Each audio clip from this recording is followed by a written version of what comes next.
Edgardo, me da mucho gusto estar platicando contigo Ok. y que hayas aceptado darnos este espacio en tu agenda tan apretada que seguramente tienes. No, no fue tan apretada. Sí. Es un hobby venir a chambear aquí. Muy bien. No, qué bueno que coincidimos y que podemos cuadrar relativamente rápido la cita, ¿no? Sí, ya previamente en otras temporadas había platicado con tu hermano Ujú. y bueno, salió a tema, que tú habías dado clases y que había sido también egresado de diseño y todo esto, entonces dije, bueno, voy a buscarlo para responder todas las dudas que tengo. Entonces, me gustaría que empecemos a platicar cómo fue que te relacionaste al diseño o por qué elegiste el diseño. Y espero ser breve porque sí es una historia entre romántica y larga, ¿no? Ok.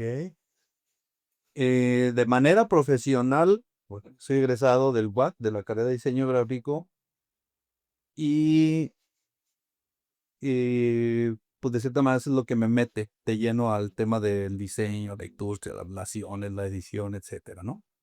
Pero me voy ahí varios años atrás, muchos, prácticamente desde niño, que yo tenía ciertos dotes de dibujo, ya me tocaba hacer el periódico mural de la primaria, Ujú. ¿no?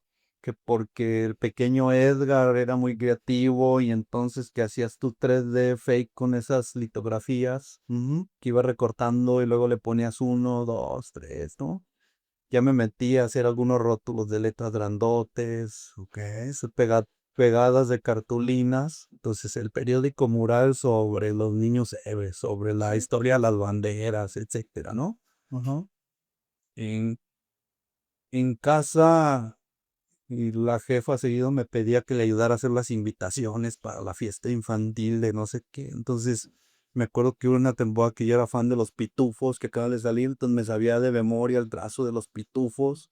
Entonces ahí me tenía haciendo mi suaje con tijeras y lo abría y la invitación, te invito a mi fiesta, Dios, qué cosas. Ajá. Siempre estuvimos en casa como vinculados a esos temas muy sensibles de el dibujo, y la música, pintura no, porque pues no éramos como de pincel, en brochas, todo esto. Inclusive tomamos algunos talleres formales de expresión artística con mis hermanos y yo. ¿Cuántos hermanos son? Somos 8, Anda. 6 varones, 2 mujeres. Yo soy el cuarto. Y Entonces, todos se dedican a algo relacionado a arte, diseño, fotografía, algo creativo. soy 2 arquitectos, el Orlandoto que es diseñador industrial, yo que soy más en el gráfico y los están como directamente vinculados. Otro es profe de inglés, otro más a la administración. Ok, ok. Así. Entonces te digo, pues ahí hay como cierta historia. Recuerdo en la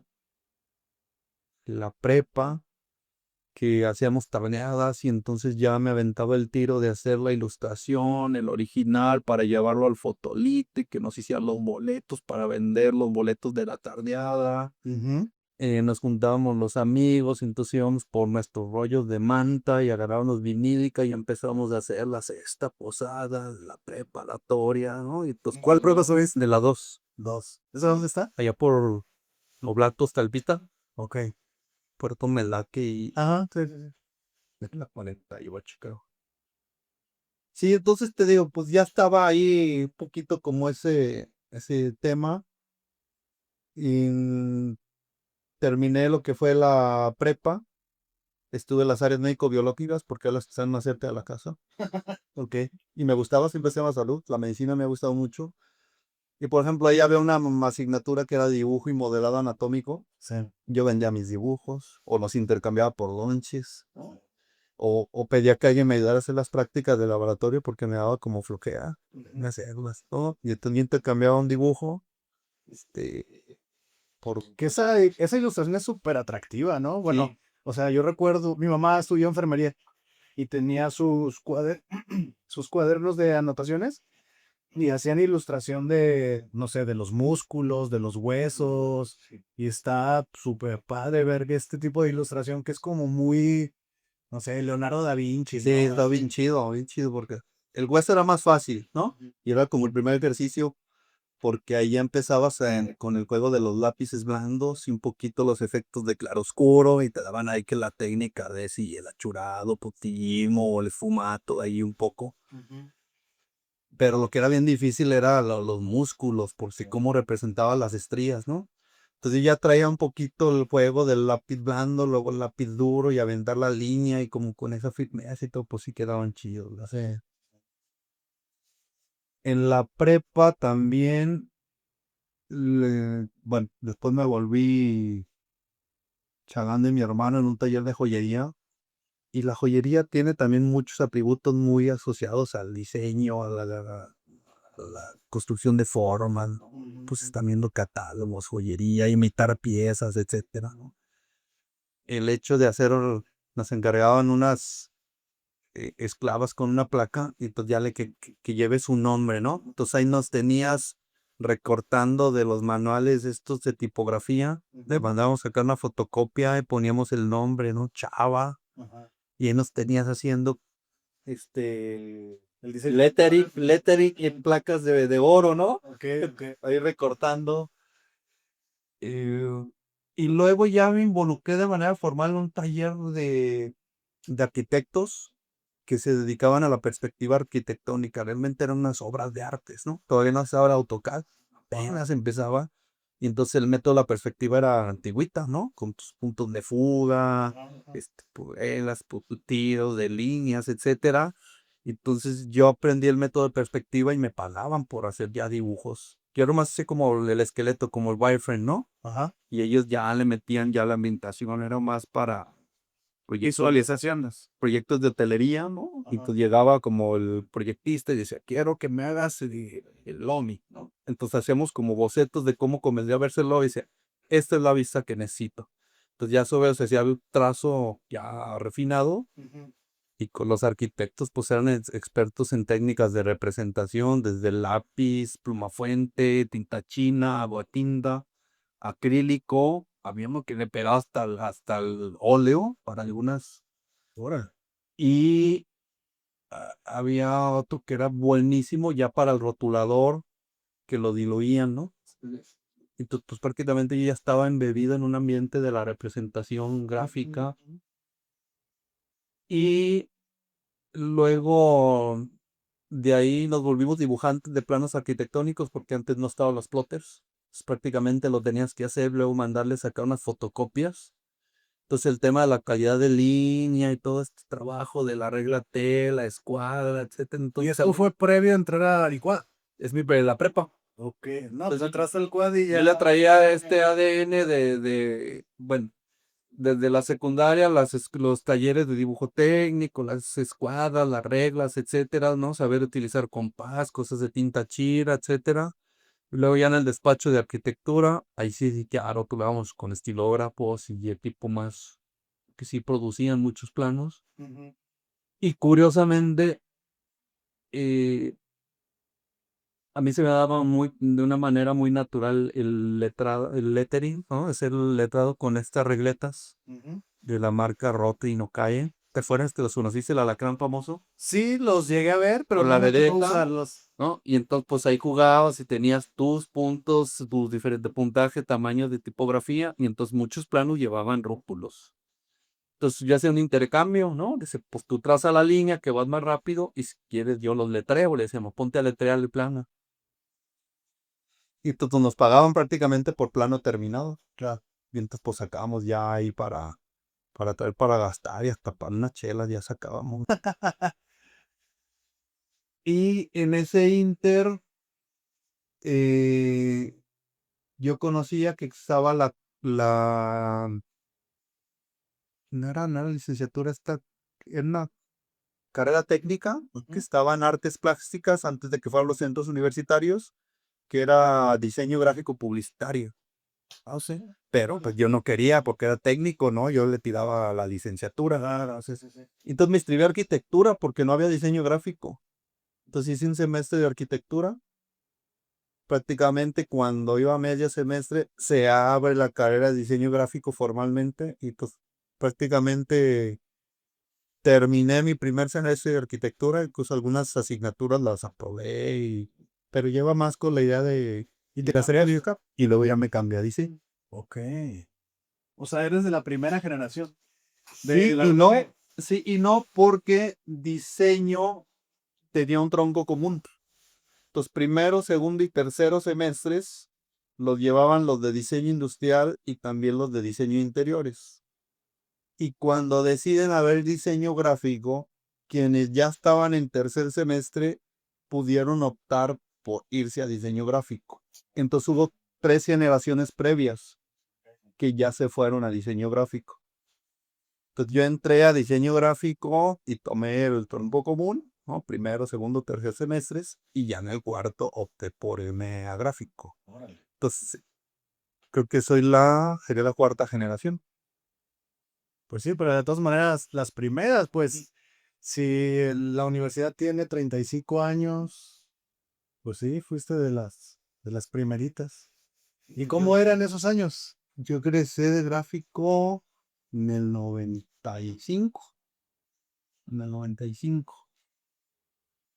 Algo interesante, fíjate que se sentía la influencia de la escuela de arquitectura, y la escuela de arquitectura tenía una particularidad que se ha perdido con el paso del tiempo. Su programa de estudios lo conocía porque me gustaba arquitectura. Amigos de mis hermanos mayores están en arquitectura, y uno de los amigos fue que me invitó a trabajar al despacho de arquitectura, de dibujante. Entonces ya estaba familiarizado con la currícula de la Facultad de Arquitectura, Ujú. y tenían esa particularidad de llevar un semestre que era teórico y un semestre práctico, ¿no? Entonces los semestres teóricos veían todas las bases conceptuales, los grandes acercamientos teóricos, temas de normatividad, leyes, etcétera. Y los semestres intensos, los bravos, era cuando hacían proyectos. Ujú. Y ahí eran súper famosas las repentinas. Ujú. Esos proyectos que tenían que resolver en un fin de semana para que el lunes antes de las 8 de la mañana llegaras a la ventanilla, veloz checador, y metías tu proyecto, ¿no? Y pero pues, me familiaricé un poco con esos modelos, y creo que en gráficos sí se sentía esa influencia de la gran escuela de arquitectura. A mí en algún punto me tocó hacer repentina y pues ya fueron muchos años después. Sí, pero eran super light comparadas con aquellos modelos de repentina super exhaustivos, ¿no? Prácticamente creo que eran unas jornadas largas de un sábado, ¿no? Que al final creo que como estudiantes todos se quejan, ¿no? Ah, O sea, si fuera una repentina de 3 horas, se quejarían. sí. Eh, Otro, bueno, la escuela espectacular, ¿no? Pocos alumnos. Pues el cuate con su disposición de sus aulas, todavía gozábamos de esas aulas grandotas que no habían subdividido, ¿no?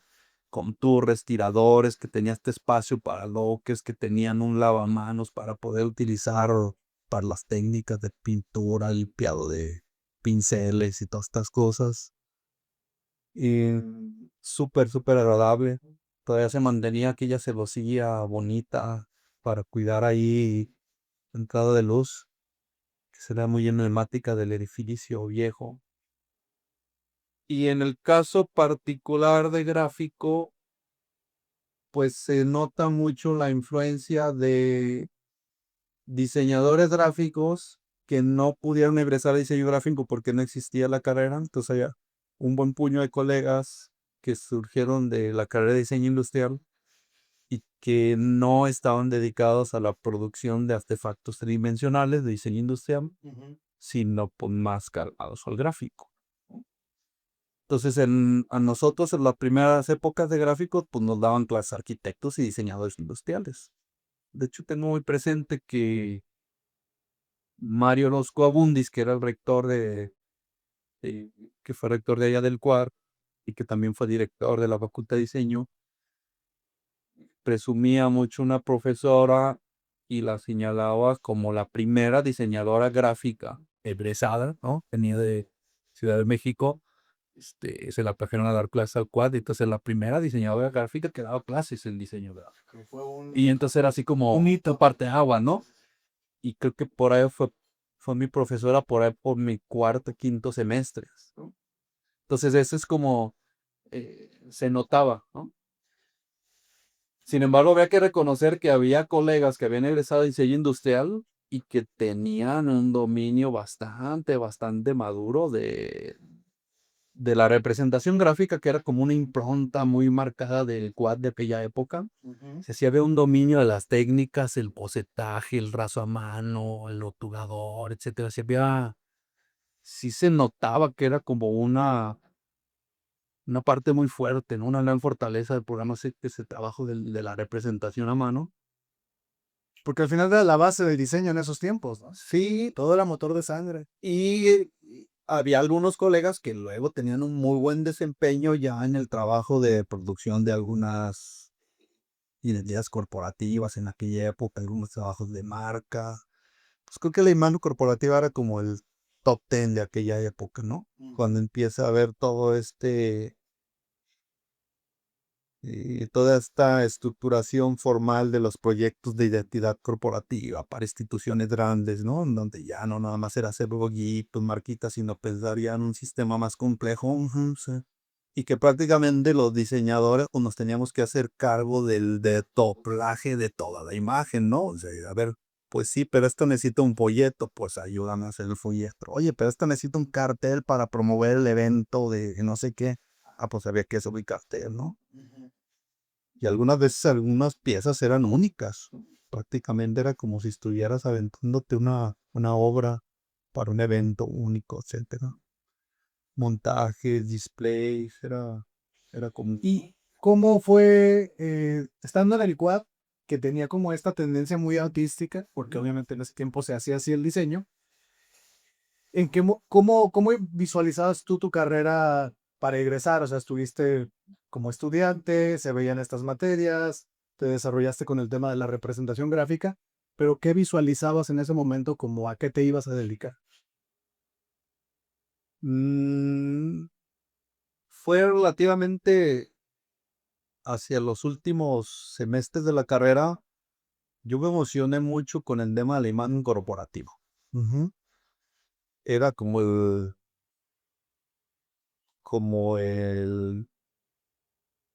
los proyectos de gráfico más sublimes, lo más alto, a lo que uno aspira, ¿no? Y bien que mal ya empezábamos a ver proyectos internacionales a través de algunas fotografías que traían algunos colegas o bien de los libros que empezaban a traerse y te decían, no, es que la imagen corporativa de Mazda, ¿no?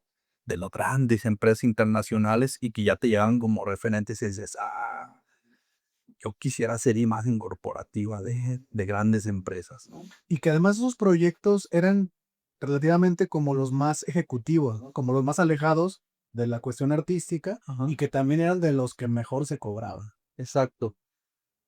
Era ahí donde yo me visualizaba y creo que influyó mucho un muy buen amigo, o que tengo mucho aprecio, pues mi profesor, justo en la asignatura de identidad corporativa.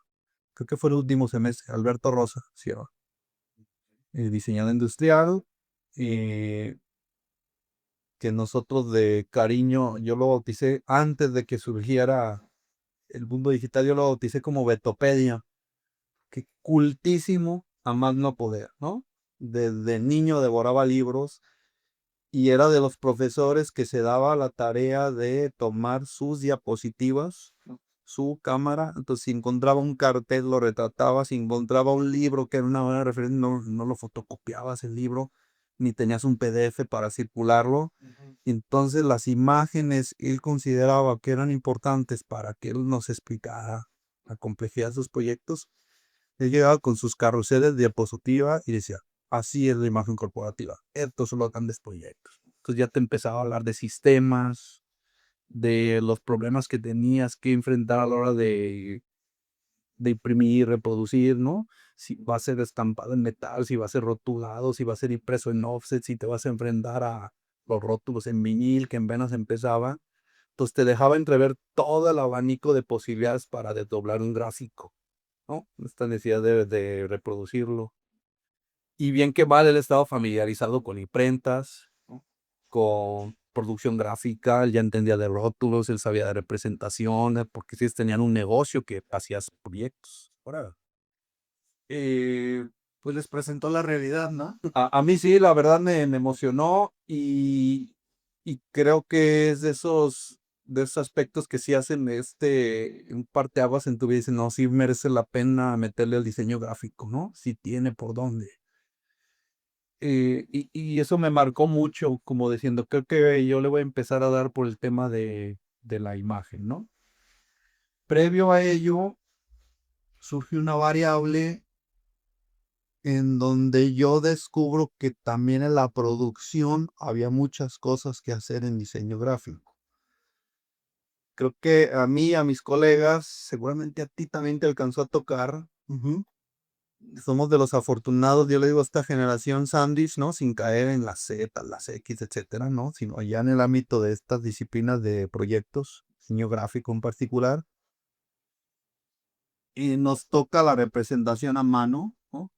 El lettering, en Mecanorma, sacar tus plantillas, el hacer tus originales con estilógrafo, y si querías hacer una reproducción, pues tenías que ir al fotolito y el paste off y empezar a componer todo muy, muy manual.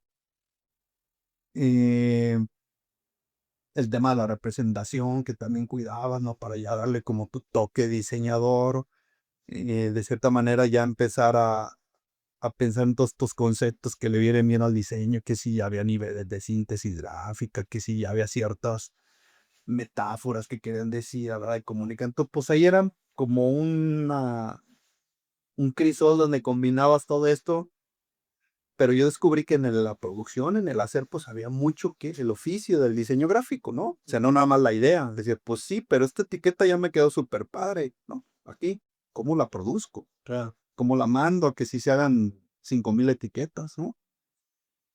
Y en ese intervalo, yo recuerdo que yo trabajaba de pollero Ujú. y me iba relativamente bien de pollero. Fui chalán de mi hermano, que me enseñó bien todas las artes de la joyería, una joyería de producción de cadena a mano, y nos iba bien. Y de la joyería, pues prácticamente yo sacaba para... Siempre en casa, pues el jefe y la jefa mantenían bien la casa, no teníamos que aportar, ¿no? Y cuando el jefe tenía, pues ahí le atoraba, pero pues con tanto crío y el jefe empleado, pues no creas que había mucho, ¿no? Sí, sí, sí. Pero bueno, así que se ofrece, no, oye, pues inspiró esto en la escuela, pues ahí te va, ¿no?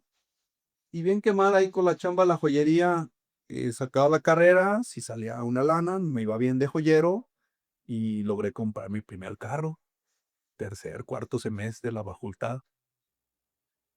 Y al paso de, yo que no había pasado de un año y un día, pues, que tomé la decisión de decir, no, es que voy a vender mi carro. ¿Por qué? Voy a comprar una computadora. Entonces empezamos a hablar de una 286, o sea, desde las PCs y me metí tanto al tema. Había un amigo de la familia que conocía muy bien de computadora, fue un ingeniero y él entendía bien todo ese contexto y él sabía que si la 386 y que viene este procesador y que la memoria y todo, pues para nosotros es algo nuevo, ¿no? Sí, sí, sí. Y cuesta tanto y que si este monitor y todas esas cosas. Y en ese intervalo, en la empresa donde trabajaba mi papá, estaban cambiando toda una red de cómputo y tenían un muy buen proveedor. Y entonces salió el tema de que queríamos comprar una computadora y uno de los expertos de esa empresa le dijo que tenía que comprar una Macintosh. Que si yo estaba en diseño, le dijo a mi papá, le dice, dile que vaya a verlo. Y entonces yo de aferrado, de que yo voy a vender mi carro para comprarme una compu y decía, no, pero ¿cómo? Es que con la computadora voy a sacar para comprarme para esos Sí. carro, güey. Claro, pues, sí, sí. Tuve la suerte del mundo porque me vendieron una computadora que esta empresa la tuvo como equipo de demostración, pero Apple costó mucho trabajo en penetrar, le tomó mucho tiempo y si era más caro, ¿no? Entonces, pues yo me emocioné y yo decía, no, pues es que está súper bro, ¿no? Y como como el ego del diseñador, ¿no? Una Macintosh, y me vendieron bien la idea de que era la computadora y que tenía el software para hacer diseño y me la pasaban con todos los programas.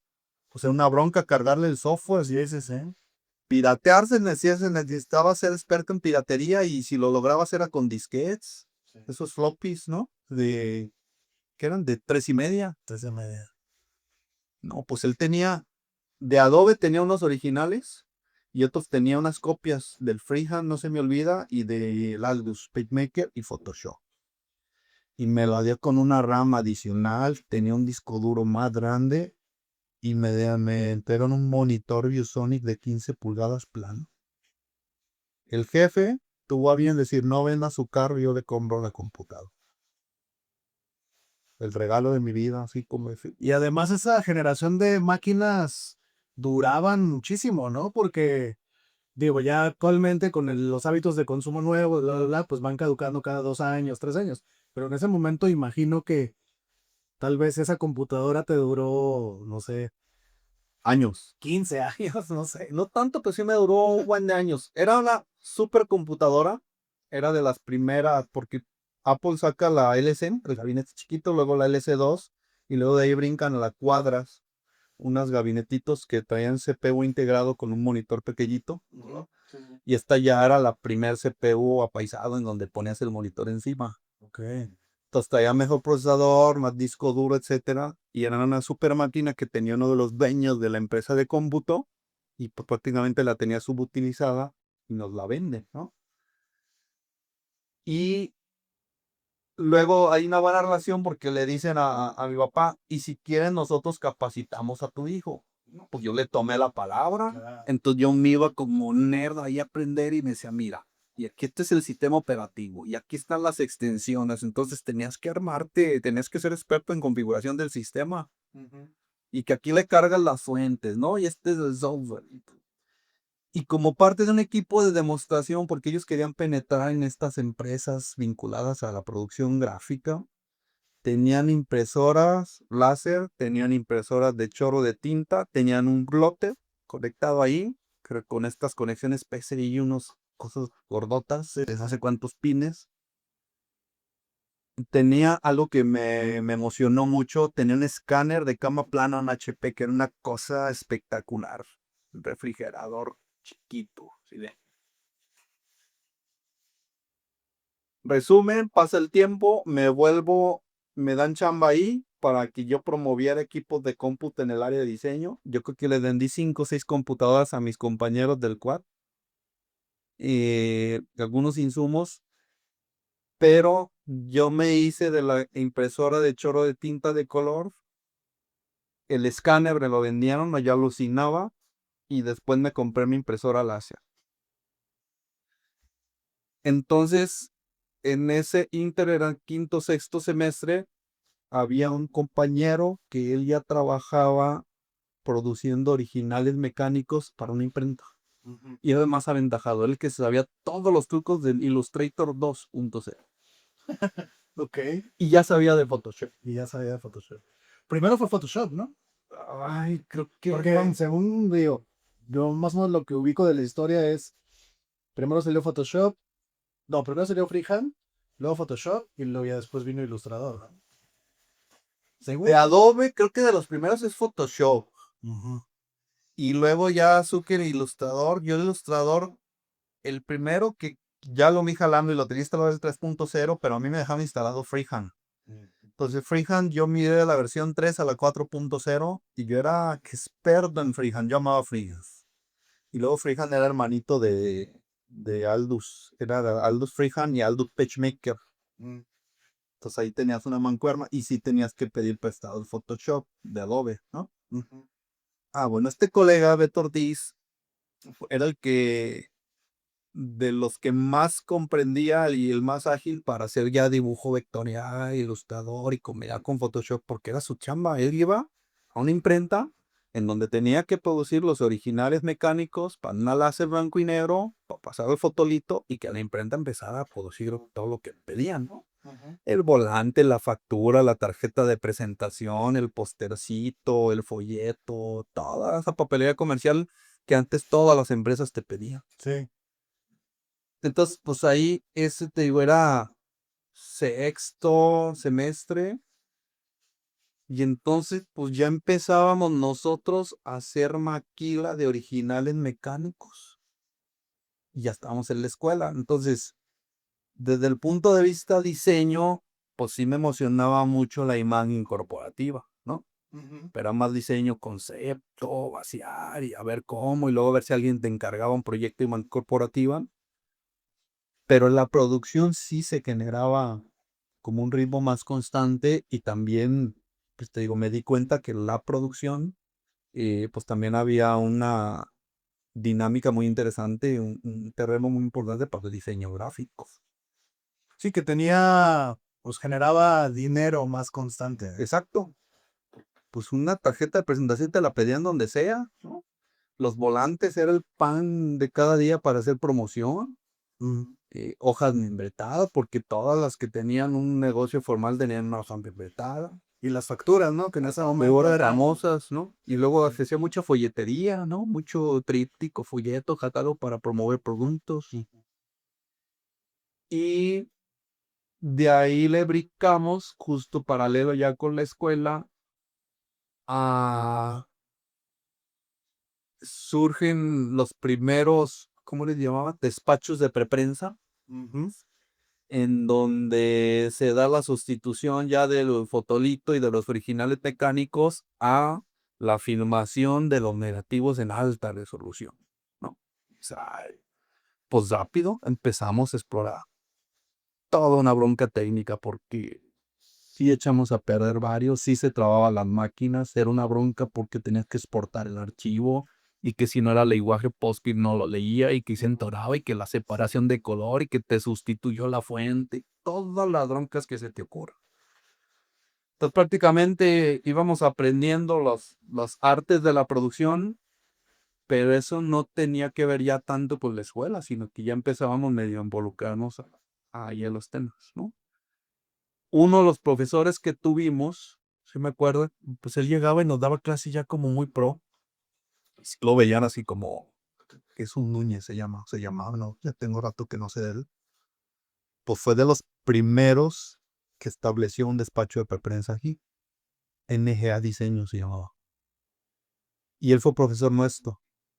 Entonces, aprovechando el vínculo, oye Jesús, es que necesito, dice, no, es que eh, por hora de ajuste de archivos tengo que facturar tanto. Porque pues si llegabas y filmabas sin haber ordenado, pues tu negativo iba a salir mal. Claro, será desperdiciar dinero, ¿no? Ujú. Entonces, que si el ajuste, que si ordenar el archivo, que si cuidar la preprensa, que si separación de una tinta, dos tintas, full color, que si lo de print, que sin todas las líneas. Entonces, pues cosas técnicas bien sofisticadas que algunas veces confiabas y a nosotros nos ayudaba y nos daba tips gratis porque fuimos sus alumnos, ¿no? Ya.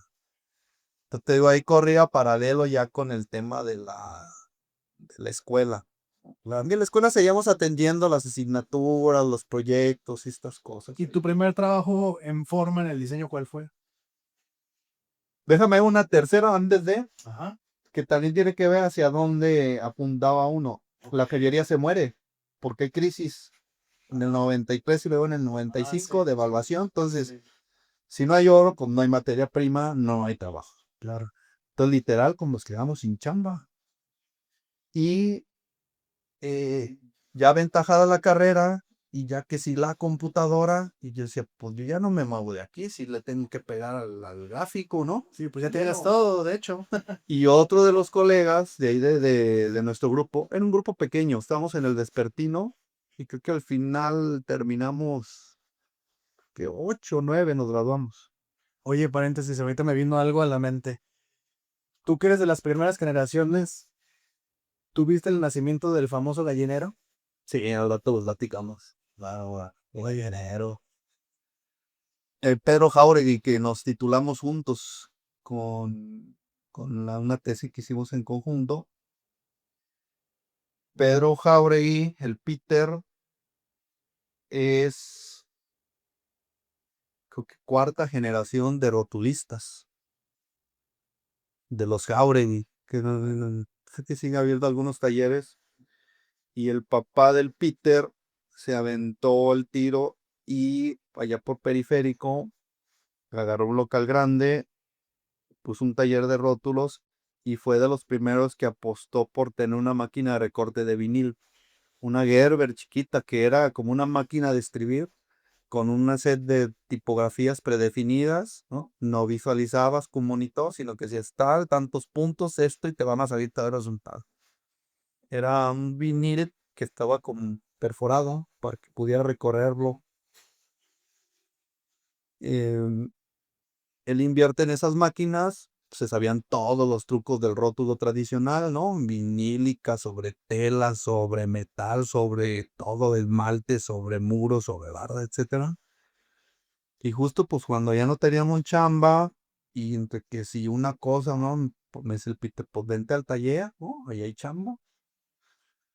Entonces, desde acompañarlo a rotular bandas de campañas políticas y luego que súbete para pintar esto y que el rótulo de esmalte, yo nunca le pude pegar bien al rótulo con pincel de esmalte, ese pincel largo a mí se me temblaba y no podía. Cuando era la brocha más rígida y más en corto se alcanzaba a controlar el trazo, ¿no? Pero el de esmalte nada más yo los veía que esto le salía muy natural, decía, uy, qué chido, ¿no? Pero, por ejemplo, ahí yo alucinaba depilando vinil para hacer la transfer de los recortes de vinil para hacer rótulos que eran muy tipográficos. O sea, y de ahí me vino esta fijación, esta pasión por la tipografía. Yo empezaba, decía don Agustín, no, Lalo, tú nomás apréndete la helvética. Con eso. ¿Cómo, Abus? Sí, mira, luego le das doble pasada y ya se hace gorda de un lado y te queda delgadita acá y todo ya tienes un efecto, ¿no?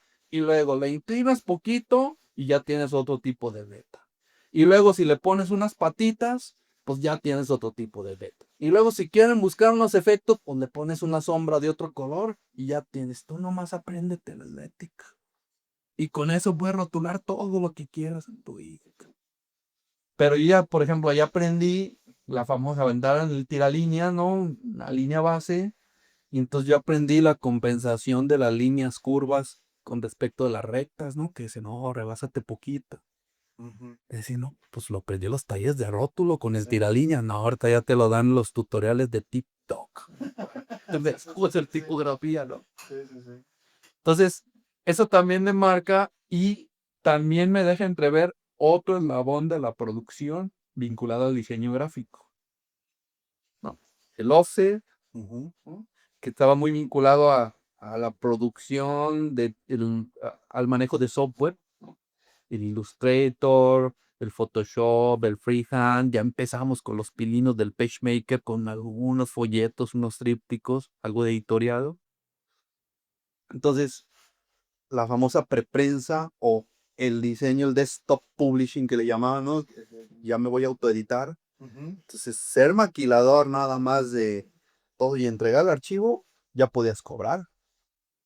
Aunque alguien llegara con la idea y que tú dices, yo te lo traduzco porque yo sé usar el software. Ajá, claro. Y luego, de ahí lo tenías que generar regularmente, era casi todo para offset y en algunos casos ya empezaba a asomarse la flexografía. Y todavía la imprenta tradicional, o sea, el offset con negativos de alta resolución o el offset todavía a la imprenta tradicional. Me sorprende que no has mencionado para nada Corel, porque normalmente Corel es como el gran software para la impresión.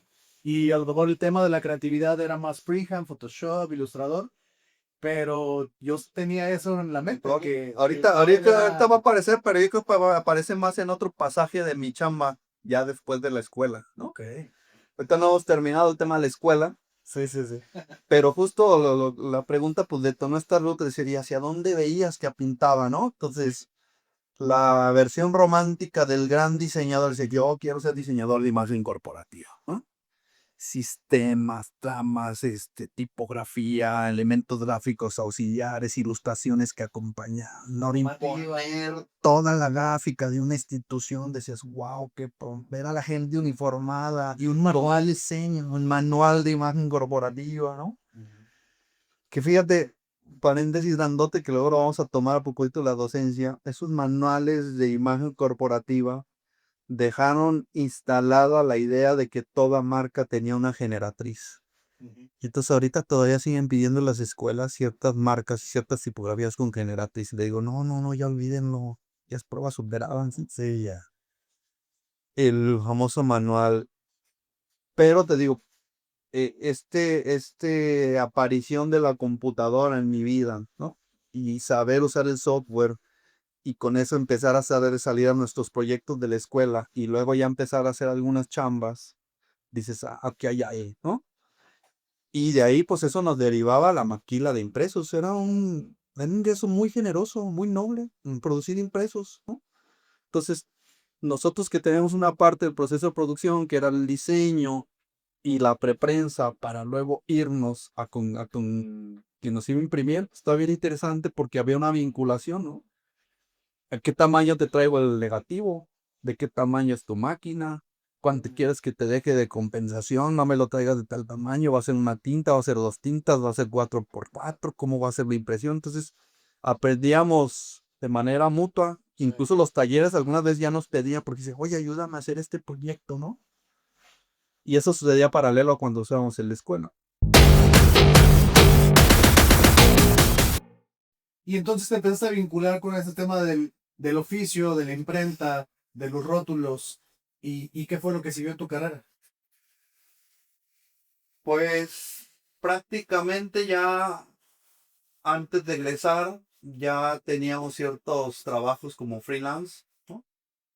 En esta combinación de, fíjate, empezaba a suceder eso de regalabas tu diseño, pero cobrabas en la impresión, porque la gente no estaba acostumbrada a pagar el diseño, ¿no? Y entonces empezaba esa contradicción con lo que nos habíamos formado, ¿no? Y bien que mal, en cuanto a la carrera, les digo, yo empecé con respecto de lo que conocí de mis compañeros que están egresando del círculo cercano de egresados del cual yo sí empezaba a marcar un parteaguas y decían que sea 500 pesos, pero te voy a cobrar el diseño. Hoy quiero unas tarjetas de presentación. Ah, como teníamos todo el proceso de producción, por decir, no sé cuánto costaban, pero por hablar de una cifra absoluta, ¿no? Le iba a cobrar al cliente 1000 pesos y mis costos de producción iban a ser 600 pesos. ¿No? En donde pues una parte del costo de producción era hacer el diseño, el original, preparar la planilla y luego ir tú a la papelera y comprar los pliegos de opalina y luego ir al taller de imprenta para que te hiciera la maquila y el de la guillotina que cortara y las cajitas y llegabas con el cliente y dice, aquí tienes carpeta, 1000 pesos. ¿No? Y entonces decía, ok, si el cliente fuera directo a una imprenta, seguramente la imprenta se las vendería en un precio muy parecido, pero aquí estaba el valor agregado de que sean bonitas. Ya tenían diseño y había un diálogo con eso.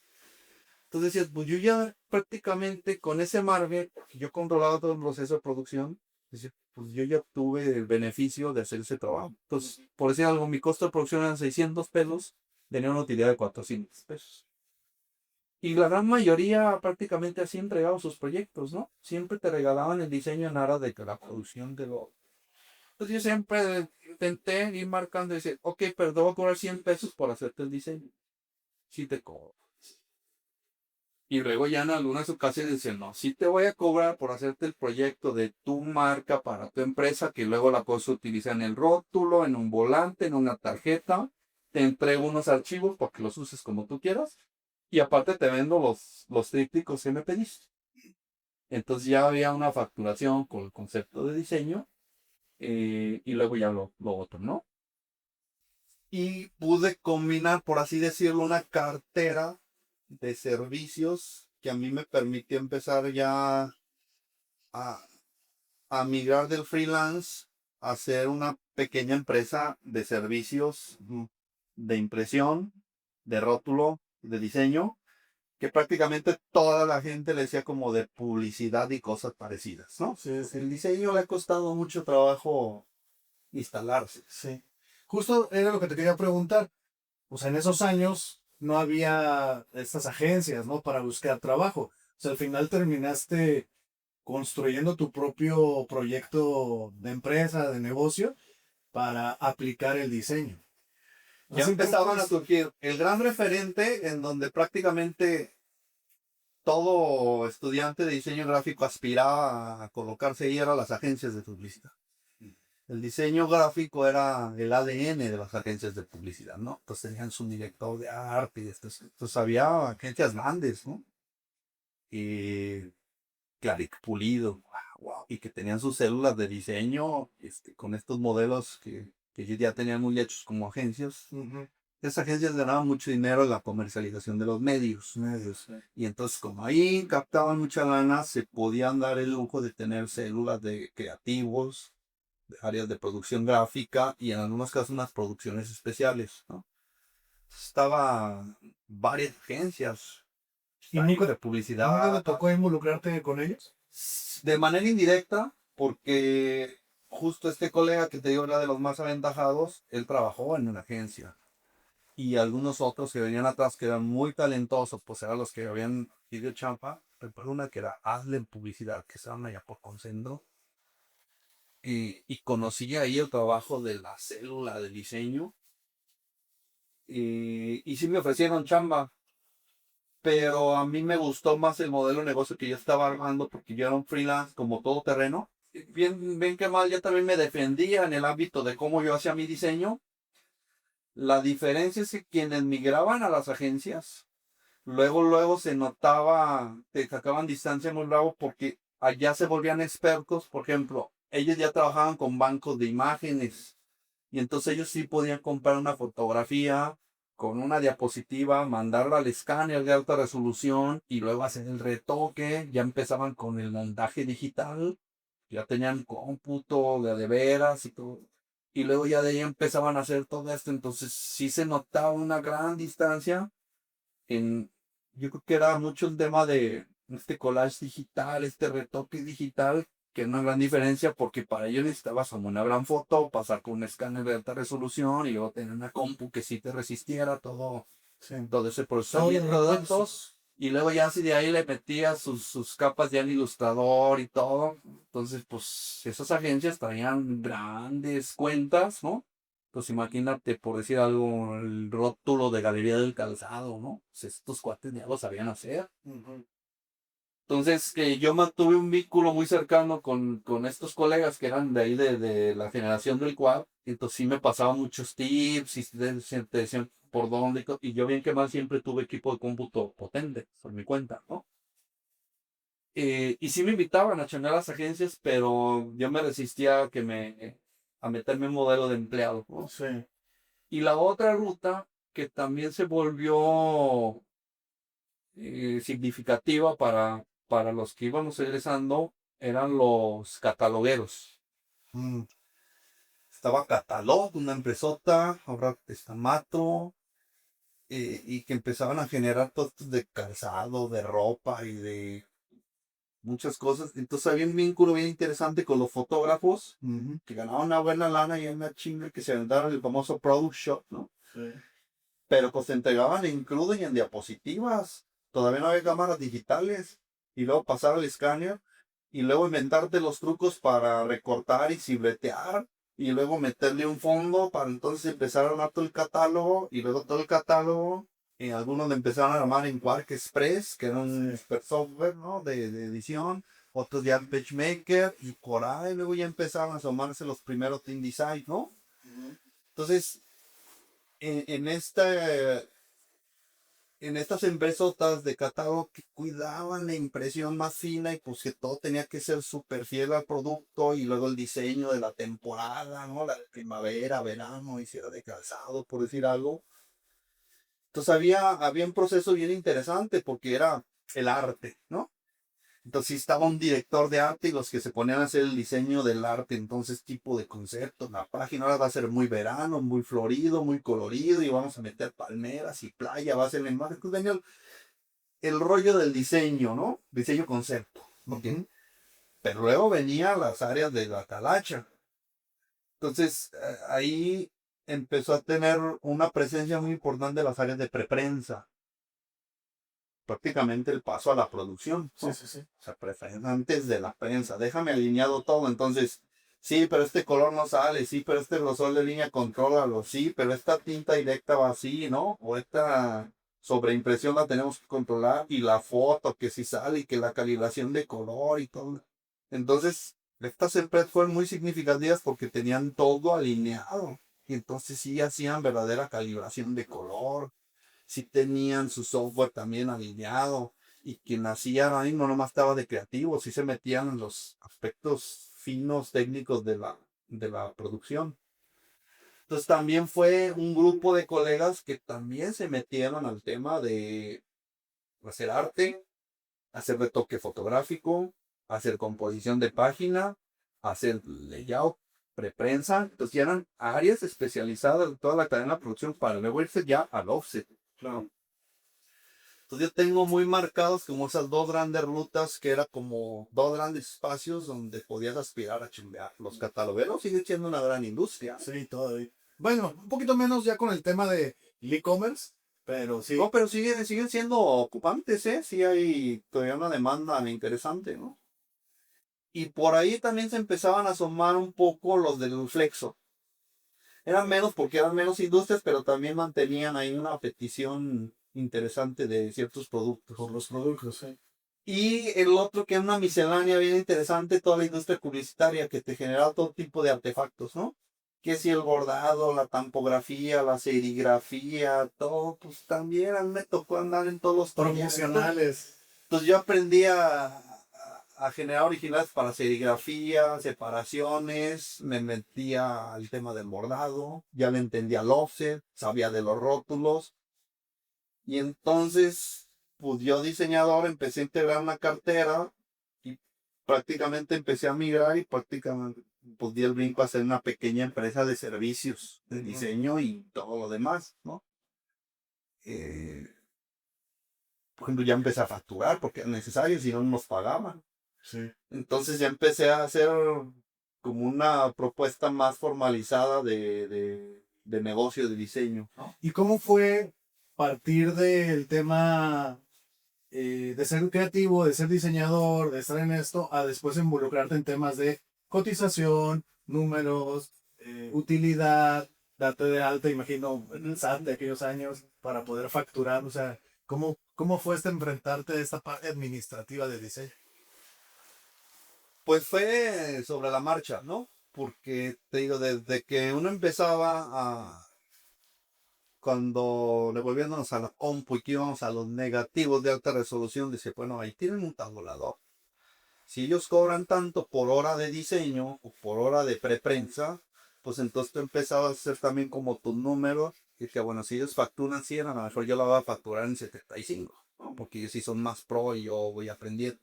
O 50 si quieres, pero entonces empezaba a ver como ciertas constantes, ¿no? Cuánto tiempo me tardo, qué implicaciones voy a tener. Y lo otro era más concreto porque si vas a generar, por ejemplo, la ruta de los impresos, que era muy común, pues tú sacabas tus costos, ¿no?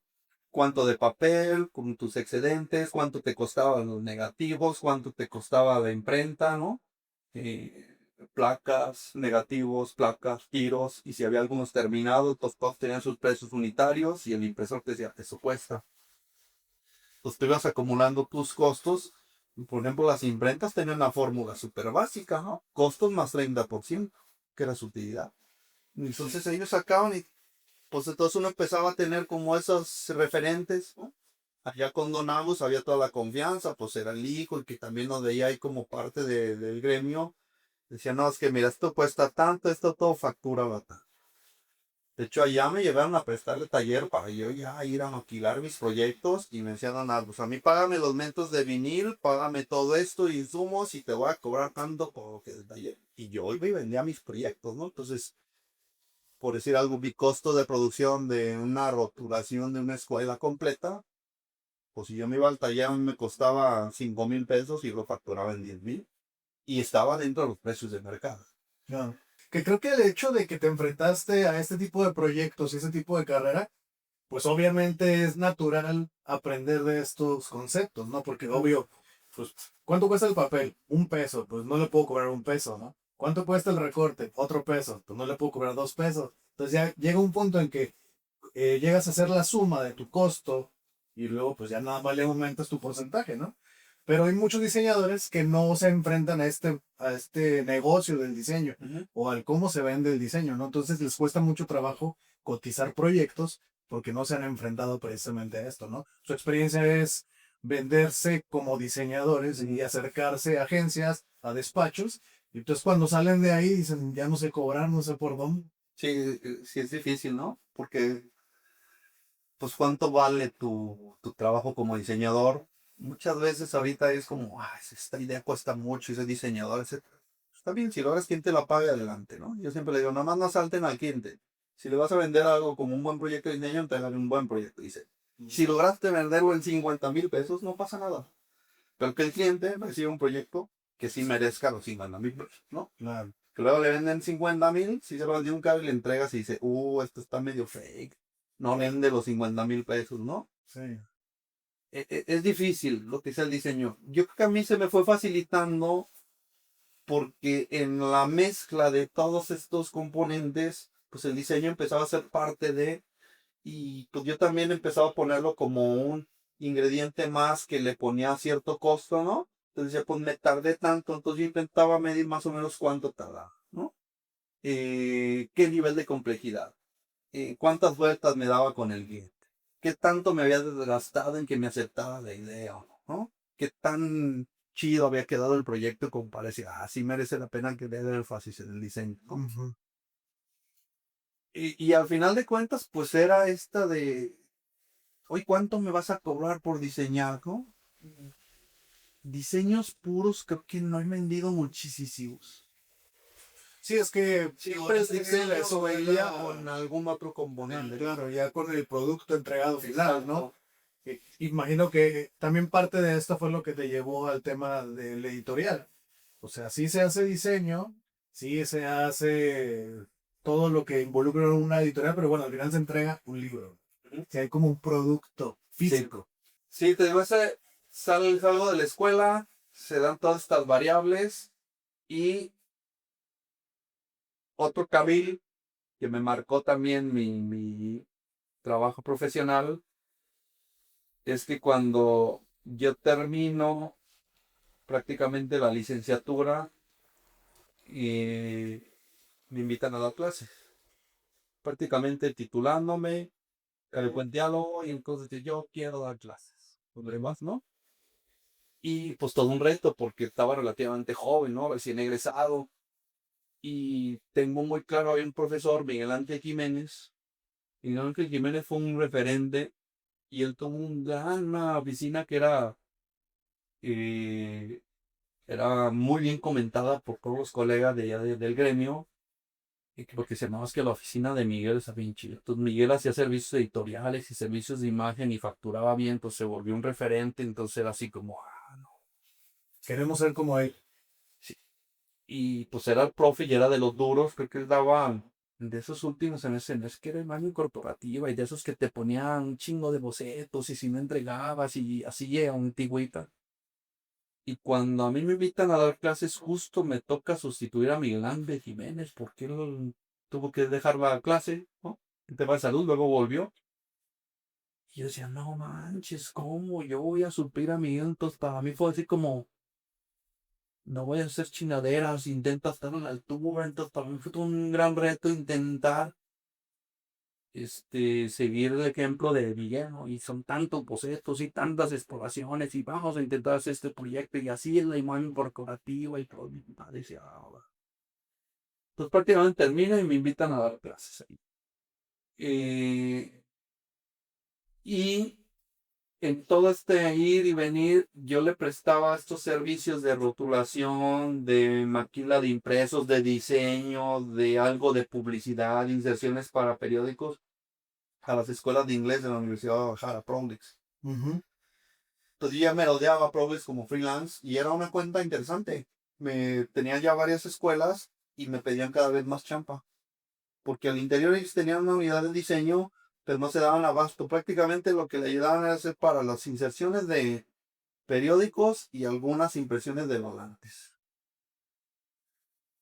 y luego que querían que el folleto del curso de inglés de niños y que quería la tarjeta de presentación del coordinador académico y que cambiaron de coordinador académico al de sus tarjetas y que el director de la sede es este, entonces, ¿no? Y que ahora vamos a ver más aulas, cambian el rótulo del aula y hay que hacer todo esto, ¿no? Y el estacionamiento lo vamos a acomodar aquí, entonces siempre había chamba. Y Progress cada vez tenían más aulas y también fue habiendo más escuelas. Entonces casi yo era como el proveedor ahí en automático. Y pues pasé. ¿Por qué conocí Progress? Porque había una escuela en conjunto con el Centro de Estudios para Extranjeros que no te yo fui a dar mi servicio social. ¿Por qué fui allí? ¿Quién sabe? Porque estaba en la normal. ¿Y que qué vas a hacer ahí? Pues algo de cosas de diseño y me gustó con el tema de los idiomas.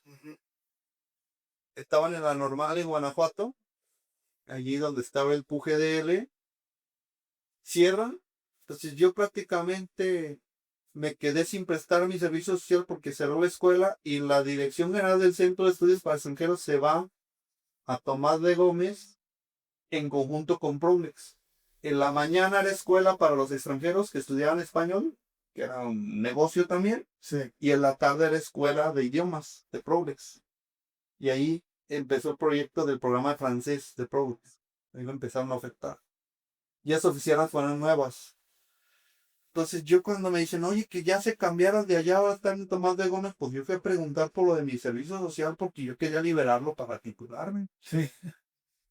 Bueno, resumen, me liberaron mi servicio social a cambio que les hiciera la señalización del Centro de Estudios para Extranjeros, las oficinas administrativas. Hice un trato con la directora, pues yo me dedico a esto, yo le pongo los rótulos con su marca de Centro de Estudios para Extranjeros, dirección, administración, contabilidad, WC, etcétera, y me libera mi servicio. Ah, pues de ahí me invitaron a chambear a rotular todo el edificio y otras sedes y todo, ¿no? Ok. Luego me invitaron a quedarme como diseñador en Prolex. Fue mi primer empleo formal. Ok. Entonces yo en Prolex me aventé casi 15 años trabajando en el área de diseño y publicidad. Y al final yo era una especie de dirección de planeación y mercadotecnia. Proyectos estratégicos, comunicación, desarrollo de empresa, modelo de franquicia, como. Me volví un área técnica eh, como de confianza de la dirección general. Entonces todos los proyectos especiales caían en mi área. ¿Por qué? Porque yo los presentaba bonito. Claro. Entonces el director siempre me decía, oye, sí, y las presentaciones pues me tocaban a mí.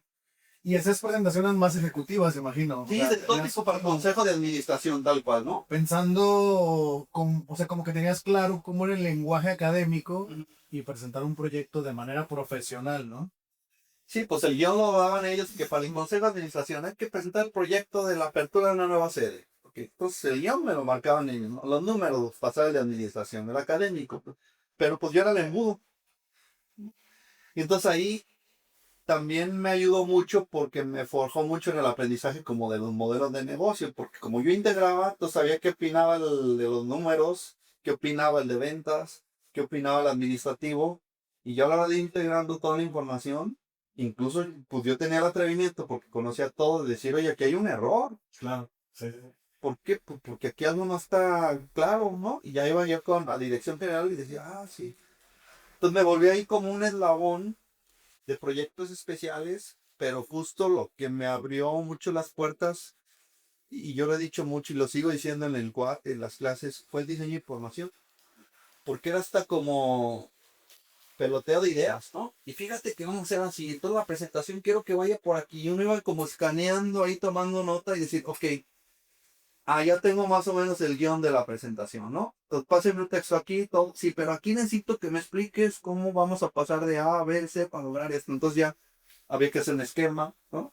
Y ya empezaba a hacer unos pictogramas y una ilustracioncita y todo pensando más como en presentaciones muy de carácter ejecutivo.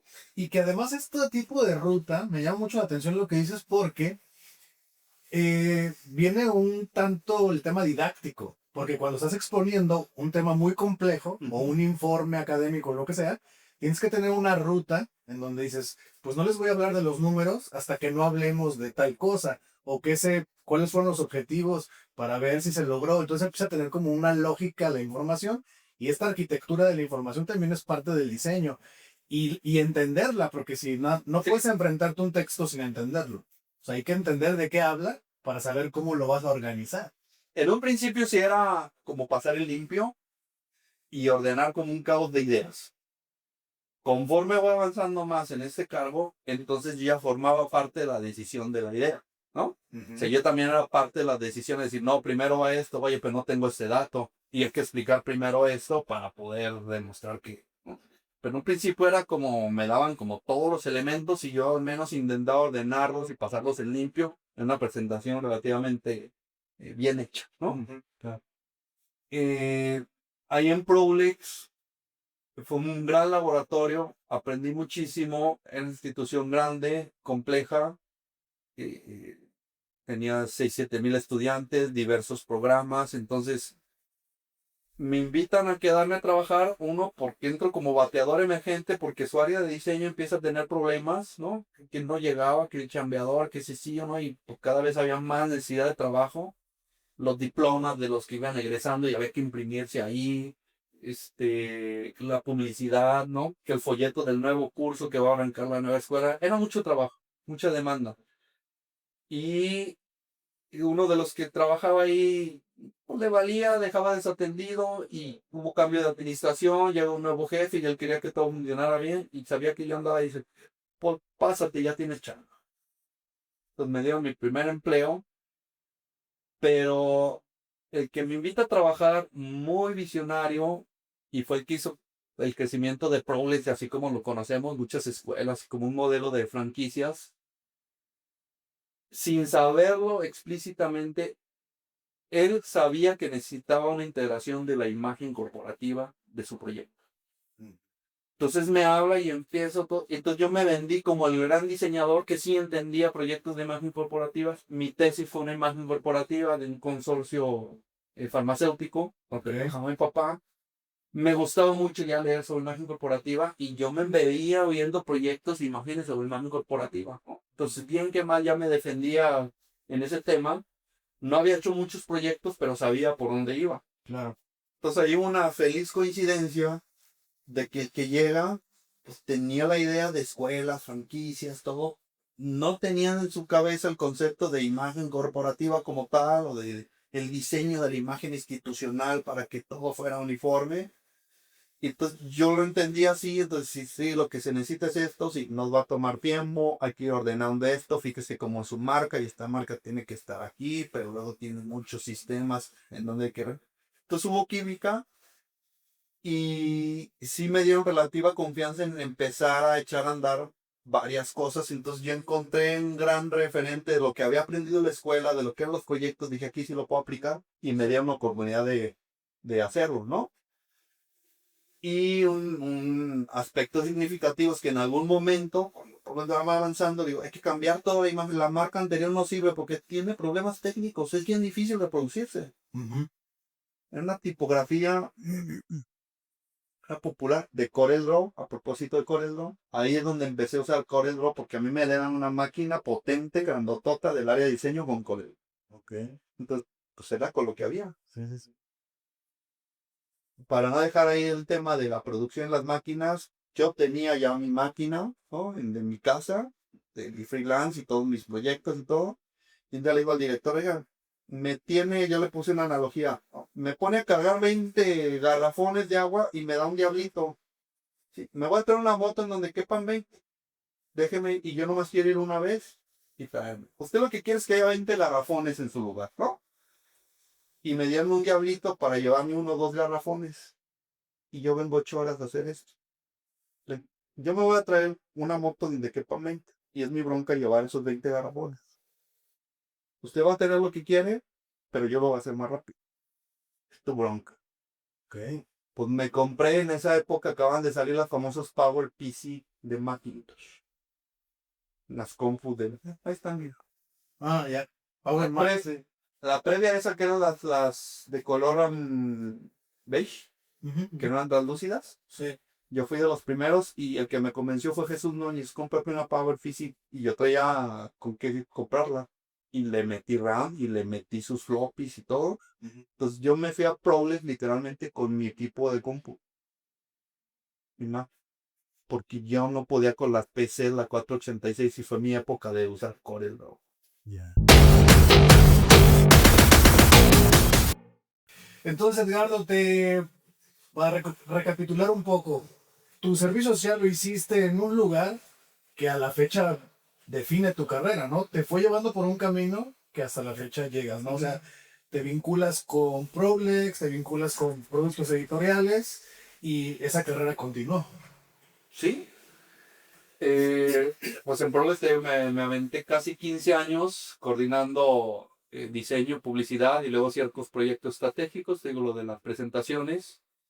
Un parteaguas que es bien importante, que me dejan hacer el cambio de la imagen corporativa de Problex, a partir de que pues, yo padecía la necesidad de desdoblar la marca vieja heredada, ¿no? Y que en algún momento la redibujé, le di un retoque y la afiné, pero de todas maneras era una marca que no funcionaba, ¿no? Una tipografía deformada, con una doble línea, y si la ponías en negativo tenía problemas, luego ya empezamos a bordar, los rótulos de las camionetas eran una bronca, reproducciones en pequeño, todos los problemas. Le demostré con todos esos ejemplos que era bien problemática esa marca, pero además tenía poco rendimiento visual, entonces necesitamos algo más potente, ¿no? Entonces me dejaron hacer el proyecto de la nueva imagen, aspectos significativos, con la confianza que ya tenían ahí en mi área, en Prolix. Y conservé un guiño de la marca original. La marca original, la originalísima de Prolix, era una tipografía de estas egipcias, no me acuerdo del nombre, Georgia, creo. Y la U la crecieron y le ponen un serif forzado del otro lado. Y ahí en esa U le meten el glifo del habla maya. Sí, sí, sí, sí. ¿No? Sí, sí, sí. Pues alusión a los idiomas. No era una marca tan mala, ¿eh? O sea, si luego la refinabas y conservabas el espíritu original de la marca y gráficamente la tratabas bien, creo que pudiera ser toda una marca vigente y poderosa. Pero luego mutó a esta deformación que te digo de una tipografía de arquitectos, la enviro, que la condensan y se hace todas las mongas. Y ese glifo, entre la O y la U la inclinan y le hacen una incisión, como dicen, hay que conservar el glifo, y hacen una síntesis gráfica del glifo que hacen un triangulito que parece una palomita. Ujú. Y entonces, pues ya cuando yo hago todo, digo, pues ¿con qué me quedo? Y lo único que conservé fue el espíritu del grifo del habla, para que hubiera un discurso al menos que decirle a la marca, ¿no? Porque luego creen que las marcas son discursos y las marcas identifican. Tienen que leer súper claro. Y si trae toda una historia atrás, pues le ayuda a la narrativa y a la comunicación, ¿no? Sí, sí, sí. Pero Pero fue realmente buen anclaje, ¿no? el usuario nuevo no cacha eso, ¿no? No. Pero técnicamente recuerdo, fue un trabajo súper exhaustivo, ¿no? De relojero, que a mí me encantaba, puras exploraciones sistematizadas de grosor de línea, de qué tamaño debería ser el círculo y la relación con el grifo que estaba dentro y cuánto espacio debería haber. Entonces eran ensayos de relojero, de, a ver, 1 milímetro más, 1 centímetro más porque exploraban grande, ¿no? 2 centímetros más aire, menos aire, línea más gruesa, más gruesa. Y empecé a revisar un set de familias tipográficas como para decir con cuáles deberíamos trabajar, ¿no? Me dejan cambiar y dentro de la propuesta conseguí que me pagaran la licencia de 2 familias tipográficas para uso exclusivo de la identidad corporativa de Prowler. Ok. Entonces compré la licencia de Ujú. la DIN que es una super familia para producción industrial en Alemania, hecha sobre todo para el maquinado de grabado a máquina robótica. Sí. Y de hecho creo que tiene que ver como Deutsche Industrial, no sé qué, tiene que ver como con diseño industrial de Alemania, que se la DIN, es un acrónimo. Sí, sí, sí. Unas ligeras adecuaciones, sobre todo en el espaciado y en la X. Recuerdo que alcancé a hacer ahí unos ajustes, porque no me chicaba mucho, pero clavadísimo. Yo en el rollo Y para acompañar esa tipografía, también me compré la licencia de la Info, una tipografía de Eric Spiekerman, junto con Jos van Rossum, dos holandeses. A Jos van Rossum lo conocí en Nueva York en mi curso de tipografía. Después le dije, y dice, esa tipografía es mía, pero Eric Spiekerman era el dueño del negocio. Entonces él fue el que hizo el negocio. Comprar tipografías, pedí que me compraran un banco de imágenes para que fuera de toda la producción, el diseño de la marca, el manual, las guías, los nombres de las sedes. Entonces yo feliz porque logré hacer un sistema de imagen corporativo para Products, ¿no? El diploma, el folleto, el catálogo, el manual de cursos, el examen, todo.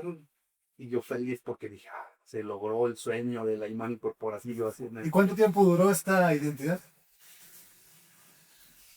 yo creo que sí duró así tal cual. Pues, a mí me tocó administrarla no menos de unos 10 años. Después hubo cambio de dirección, se mantuvo, yo creo que otros 6 años y luego ya empezaron a darle sus ajustes y sus modificaciones. ¿Tú ¿no? ya obviamente dejaste de trabajar ahí? Sí, ya no. Entonces ahí me pasé un buen rato en Prolex y de manera paralela a mi trabajo en Prolex, yo eché a andar mi primer despacho formal de diseño gráfico, una casona en el centro, famosa, conocida, Puebla 81, una casona antigua ahí en el centro, porque empecé a tener más demanda de servicios especializados de diseño. Mi vínculo con Prolex me llevó a que a la UDG la UDG me empezó a pedir varios proyectos de campañas, de comunicación institucional, etcétera, pero ya las empezaba a tratar como si fuera una agencia, ¿no? Y recuerdo que me llegaban mis colegas que trabajaban en la agencia, ¿no? Terminaban allá, iban y se juntaban conmigo al equipo, ahí conocí a Leite. En esos proyectos, oye Leite, tú no entiendes a estos y por qué no me ayudas en esta parte. Entonces campañas ya del tamaño de una agencia de publicidad, pero que me la encargaban a mí. ¿Cómo se llamaba ese despacho? LOPX, que es mi marca Lopex, Diseño y Comunicación Visual. Ok. Una cosa que surgió en el QUAD, proyecto de imagen corporativa en sexto, con Maru, la que nos presumieron como la primera diseñadora gráfica que no tiene clase, ¿no? Okay. Y justo teníamos que hacer proyecto de imagen corporativa Petroman. Y ya andaba en el limbo, ¿no? Distraído, la chamba, iba atrasado con mi entrega. Y ese día la entrega así o sí de bocetos. Y yo traía un trip acá medio loco porque López es totalmente español, ¿no? López, el EZ. Y ahí me salía a decir, no, pues aquí los mexicanos les vamos a arrebatar la EZ del español, le voy a poner una X que es muy de Mexa, ¿no? Okay. Y entonces, oye, pero eso no se puede pronunciar, pues me vale madre, soy yo, y es mía. Claro. Entonces, LOPX se quedó diseño y comunicación visual. Okay. De hecho, así estaban mis facturas y Sí, todo. sí. Y ya lo tengo, lo rediseñé. Ahora mis hermanos son los arquitectos que fuimos allí. Es LOPX más LOPX Arquitectura. Y migramos esa marca original desde el cual, ya con un rediseño muy fino, hice el diseño de tipografía en un taller de tipografía con José Scaglione. Me puse una tipografía display. Esa me gusta porque se haga de la nueva. Y se quedó el LOPX. Y su sede era la casa de Pueblo 81. Okay. Entonces era bien raro porque Pueblo 81 era el domicilio de la fin. Ajá. Entonces cada rato decía, voy a ir a Puebla, voy a ir a la casa de Puebla. Entonces se volvió sinónimo el nombre del domicilio, ¿no? ¿Dónde estás? En Puebla. En Puebla. Entonces muchos hacían alusión en vez de LOPX, diseño y comunicación. ¿Dónde estás? En tu oficina de Puebla. Entonces Puebla, LOPX era como sinónimo, ¿no? Sí. Entonces Sí. voy a mi despacho de Puebla o voy a ir a López. Bueno. Entonces yo eché a andar el proyecto. Ahí tuve ya mis primeros empleados formales que empezaron a trabajar para mí en proyectos de diseño gráfico. Y ahí en esa oficina, creo que cuando más personal llegué a tener fueron cerca de 20 trabajadores. Okay.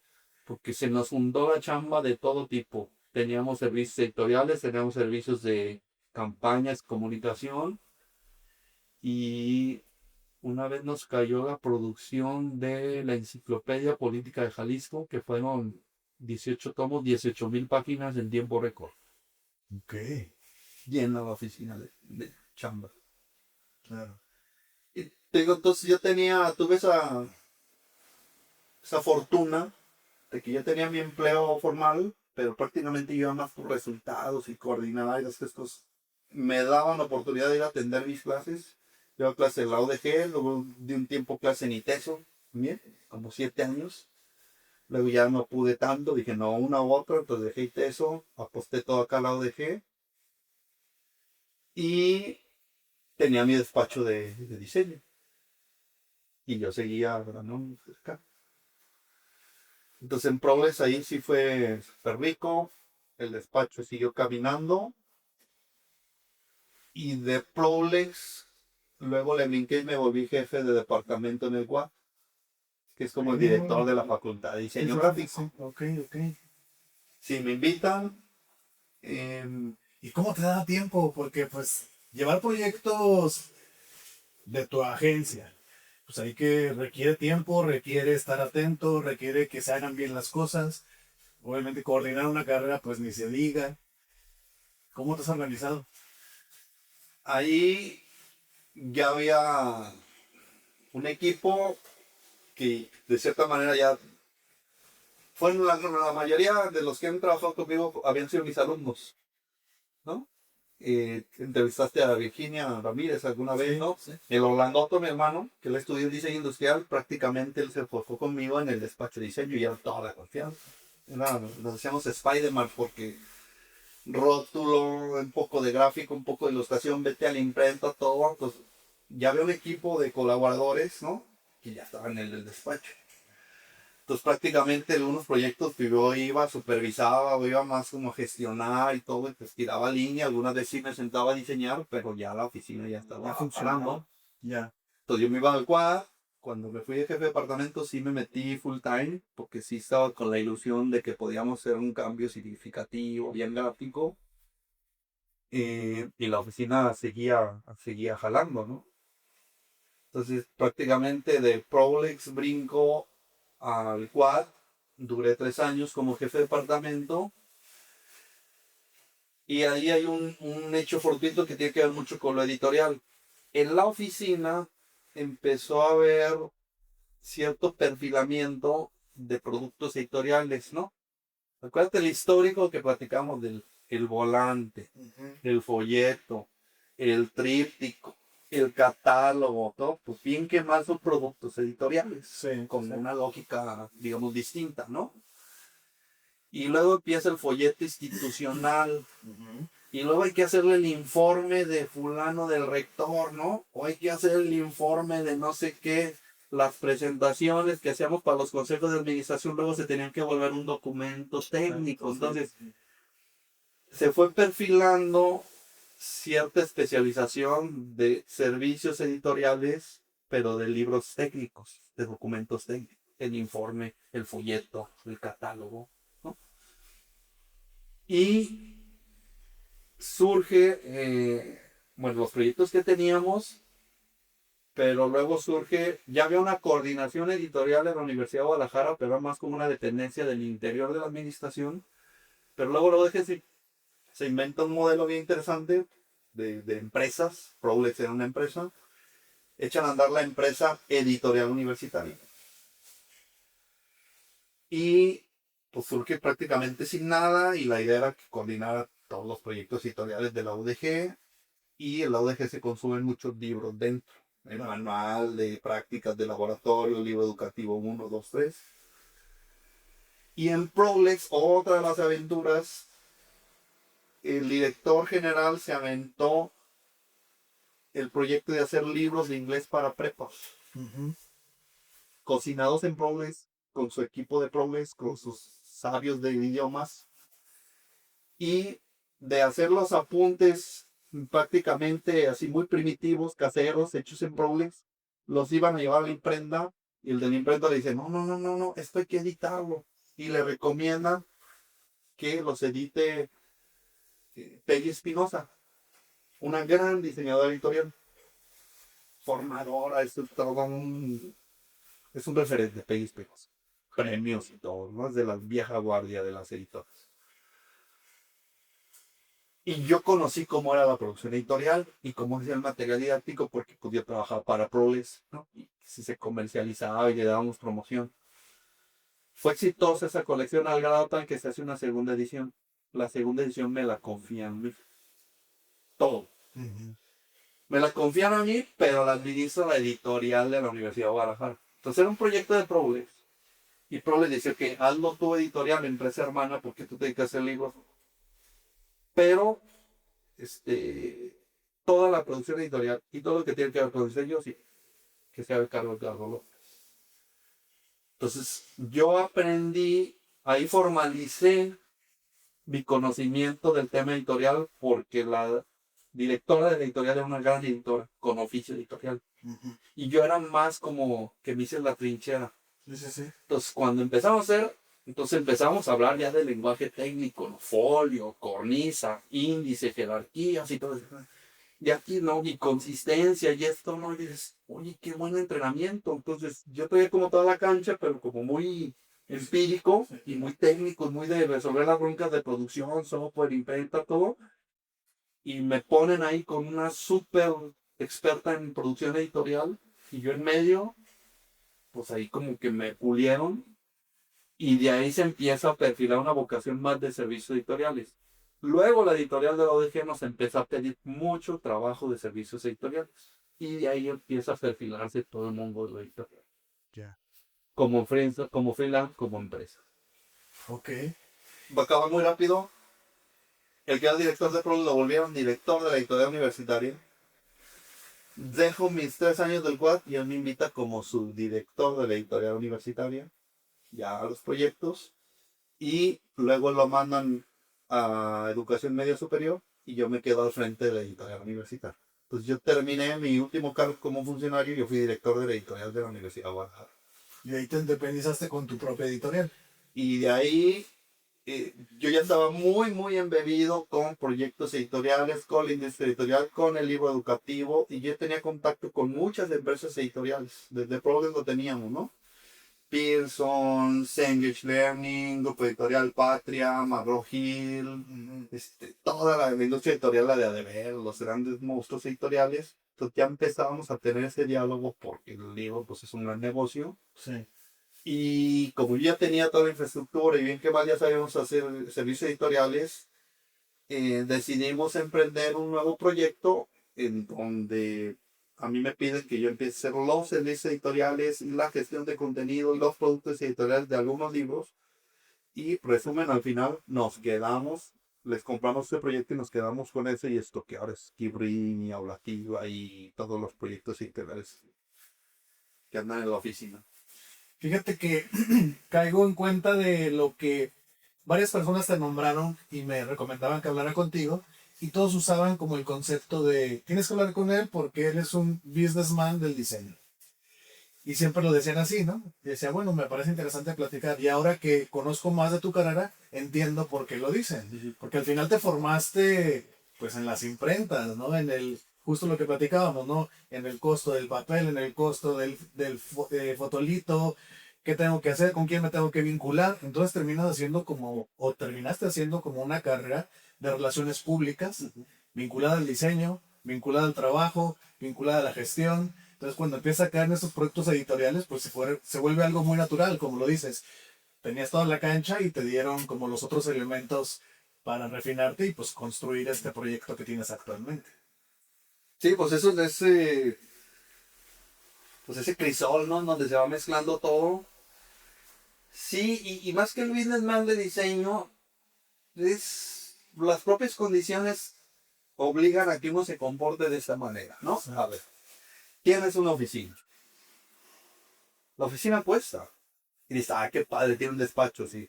Sea propia o sea arrendada, lo que tú quieras. Luz, internet. Había que comprar equipos de compra. Y si tienes un equipo base, pues al menos hay que pagar la nómina constantemente, todo el tiempo. Al menos, no, Claro, primero.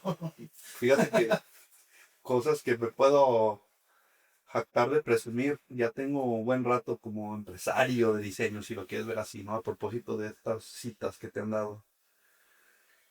pero no he dejado de pagar la nómina ninguna quincena de mi vida desde que decidí emprender un negocio de diseño y tener colaboradores o empleados.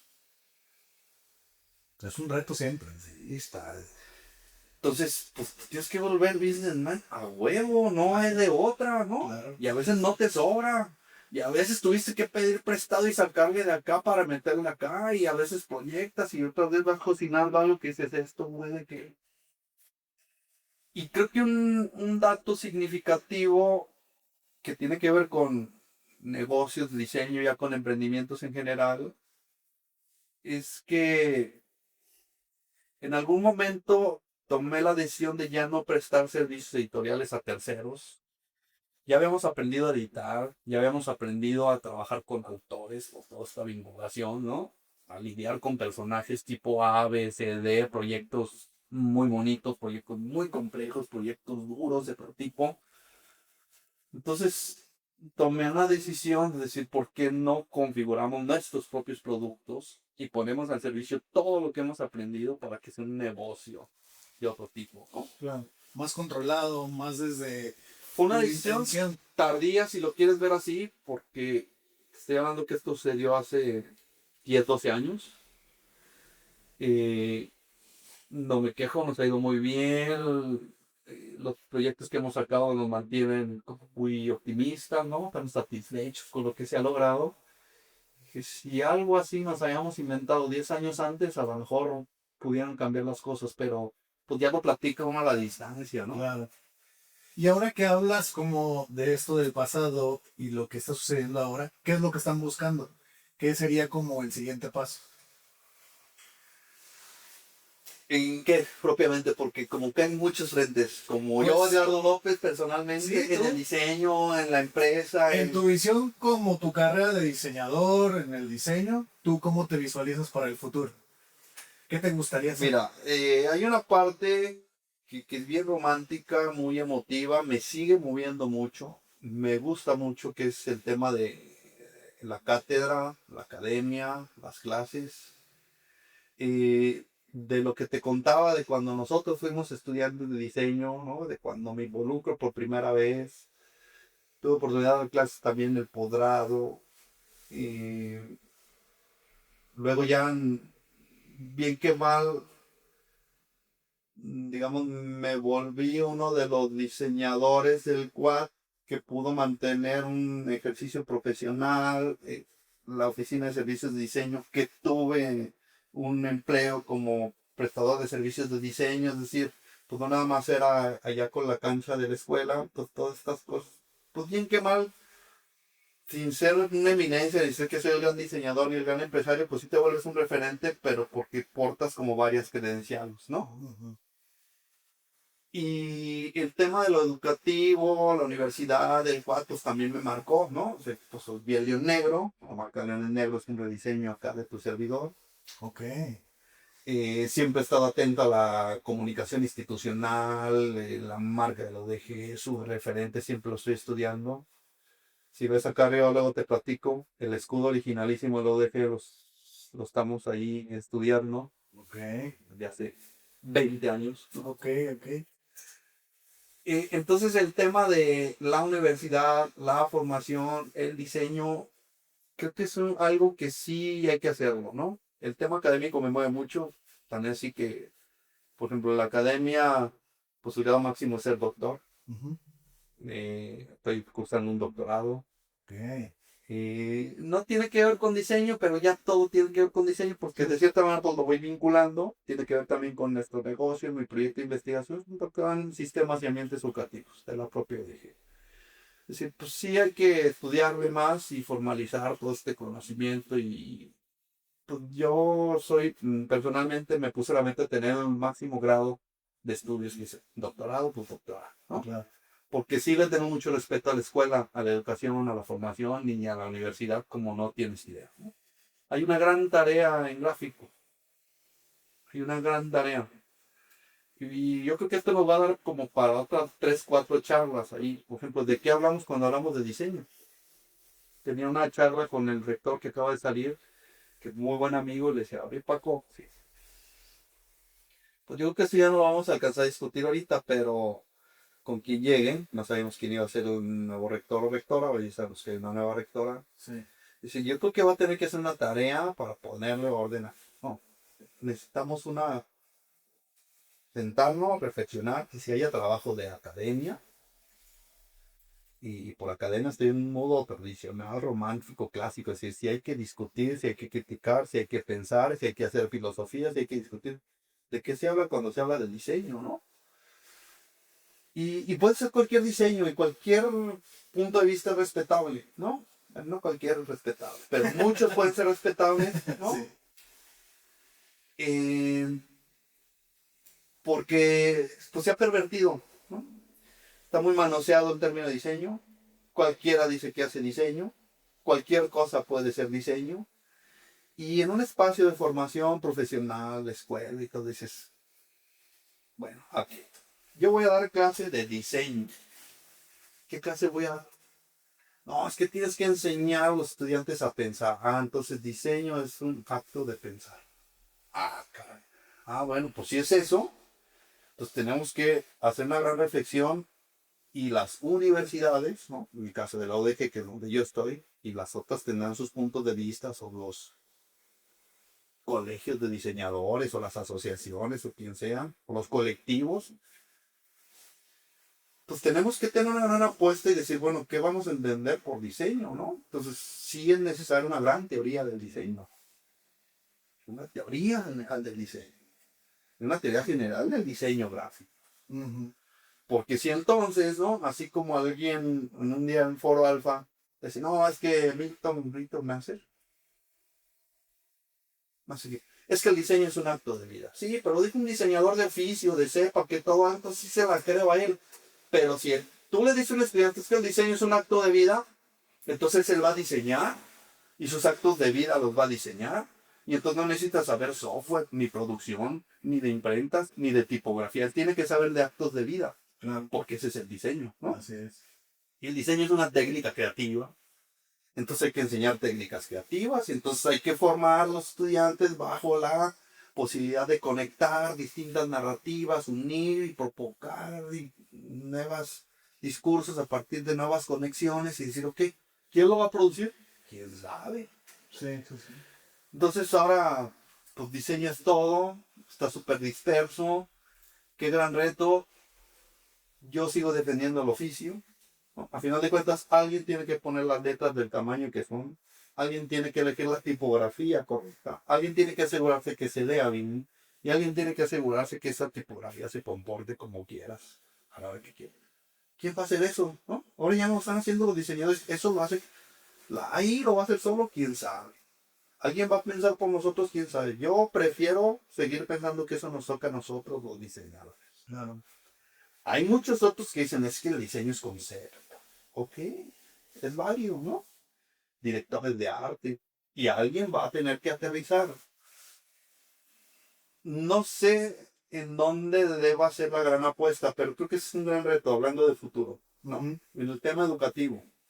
Sí tiene que haber una gran teoría general del diseño para poder construir un algo, porque si tú piensas que el diseño es producción, pues tú puedes armar un gran taller de diseño enfocado a producción. Sí, sí. Pero si tu colega de enfrente cree que el diseño es una narrativa visual que se construye a partir de todas las experiencias, y son experiencias de vida y el diseño es vivencial y todo, ¿qué técnica le enseñas para la producción, no? Claro. Sí. Rendimiento, puntaje, si la tinta, si no la tinta, si se dobla, no se desdobla, todo ejercicio 1, 2, 3. Si es vivencial, pues puede ser experiencias de vida. No se puede tanto en todos los caballos. Y se empieza a complicar también con el tema digital, porque ya ahora también el diseñador pareciera que tiene que ser un community manager y tiene que ser uno que maneja pauta. Entonces coincido contigo que sí, la academia tiene que unificar criterios, actualizarlos a lo que está sucediendo y pues plantear una nueva teoría del diseño. Pues más que una nueva, yo digo que hay que apostar por alguna, porque no se puede cubrir tanto. Sí. Y estamos cayendo en un grado de indefinición que entonces cualquier profesor, cualquier parlanchín, cualquier X puede dar diseño, porque diseño es todo, ¿no? Entonces, si el diseño es una actitud ante la vida, pues alguien que tenga buena actitud ante la vida es un gran diseñador. Entonces no lleves diseñadores especializados a dar clase, lleva pura gente con actitud chida. No importa que no sepa elegir una tipografía. No importa que no te cuide el contraste para la reproducción de una buena portada. Edgardo, para cerrar la charla, nos van a quedar muchos temas en el tintero, pero con el que me gustaría cerrar, que me des una explicación corta, que es algo de mis dudas con las que venía. ¿Por qué tienes una fama de ser un profesor al que le tienen miedo los alumnos? Creo que puedo parcialmente tener la respuesta. Parcialmente porque la otra no sé dónde suceda. Hay una que es de origen. Yo siempre he dado clase a las 7 de la mañana. Y yo no solía llegar tarde a clase. Y yo me inventé las reglas para que las clases me las pusieran de 7 a 11. Son las reglas del centro universitario. Y yo soy de la idea de que es una escuela de adultos, de que el kinder ya quedó atrás. Y a mí no me gusta estar impulsando mucho. Llegaste tarde, te voy a poner una falta. Ten cuidado, llega temprano. A ver, este es un acuerdo y venimos a lo que venimos, ¿no? A otros profesores les tengo una gran admiración porque son capaces de engancharse con los alumnos y llevarlos por amor. Yo en lo particular no. Y algunas veces suena así como, ay, qué sano. Es que si yo hago una recapitulación, creo que no lo he hecho ni en mi familia ni con mis hijos, ¿no? Ya es un tema personal. Entonces, toda esa libertad y sentir que estás tratando con adultos, ¿no? Casi siempre he dado los últimos semestres. Además. Así, ¿no? Prácticamente yo empecé dando imagen corporativa y luego gestión de diseño, y prácticamente es el 8º semestre durante 20 y tantos años. Entonces me tocan también ya los alumnos más maduros. Entonces, una de las parteaguas tenía que ver con eso porque luego el diseño, pues sí traigo, me revisan, no me revisan, pues es un taller, vengamos a las 4 horas a hacer producción y a discutir. Y entonces era como, ¿cómo van mis 2 bocetos? Pues muy bien. Oiga, profe, ¿me puedo ir? Pues si quiere, váyase, ¿no? Entonces desperdiciaban las horas que se dedicaban al taller de diseño. Y luego los alumnos ya con unos trabajando, otros que ya sentían que habían aprendido mucho y todo, pues les cuesta mucho trabajo seguir un taller riguroso. Y les costaba mucho trabajo luego llegar temprano. Entonces solitos empezaban a desatender el taller y si tenía 15 alumnos, al final acababan terminando el semestre 7, 8 alumnos. Entonces por default se había una dispersión y entonces se me empezaba a marcar como si no, es que con el profe Edgardo reprueba mucho. En otras aulas sí pasaban muchos alumnos en esas condiciones que te estoy platicando, ¿no? Entonces yo creo que eso marcó por ahí un algo, ¿no? Y yo llegaba y dice, pues, profe, ¿puedo venir? ¿Puedo faltar? Pues como usted quiera, ¿no? Yo aquí regularmente vengo lunes, miércoles y viernes a las 7 de la mañana y este es el taller que me toca atender. Entonces ahí tienes uno y ese es de años. Pero otro que creo que es muy significativo y me di cuenta hace relativamente poco. Este radio pasillo que dicen, oye, es que estamos en clase con el maestro Edgardo y al final todos nos dan los alumnos y no le entendí. ¿Qué quería que hiciéramos? Es que es bien complejo. Y eso me acaba de caer el 20 hace relativamente poco y creo que también tiene que ver mucho con esta fama. Ahora he tratado de volverlo consciente y lo he suavizado un poco, pero en el Inter no me había dado cuenta. Entonces llegas a tu clase, ¿no? Gestión de diseño. Y vamos a generar la producción de una libreta de diseñador. Una libreta de diseñador tiene estos elementos y lo vamos a tener que producir y vamos a tener que cuidar técnicas de producción. Hay un proyecto que se trabajó. Entonces llegas tú a dar tu charla, tu exposición, y de repente ¿sí?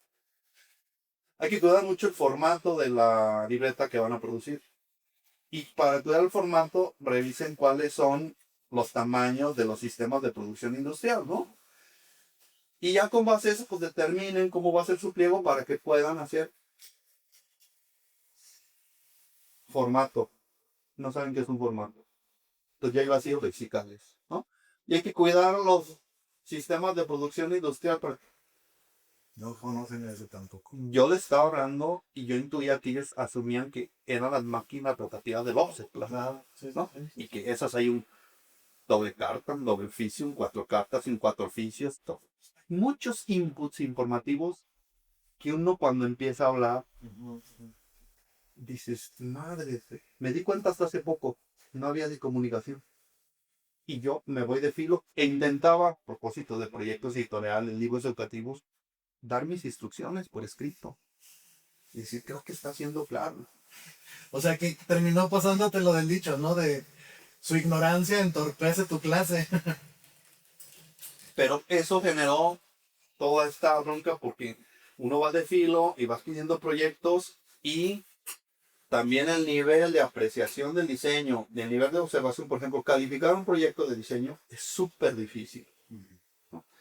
Y yo baso mucho de mi evaluación en lo técnico, no en lo conceptual. Claro. Entonces sí reviso consistencia de espacios, ¿no? El grosor de la línea, el contraste, la selección tipográfica, la consistencia, si el tratamiento de la foto es el adecuado, y para eso hay un taller exhaustivo de bocetaje. Y que eso se va refinando con el tiempo, ¿no? Porque creo que es de lo más difícil. O sea, casi todos los estudiantes de diseño se enfocan mucho a la creatividad o a que se vea bonito, a la estética. Pero la parte técnica se va puliendo, ¿no? Creo que requieren muchos años. Y es que la parte técnica tiene que ver mucho con entrenamiento del ojo, hay que tener un ojo muy afinado.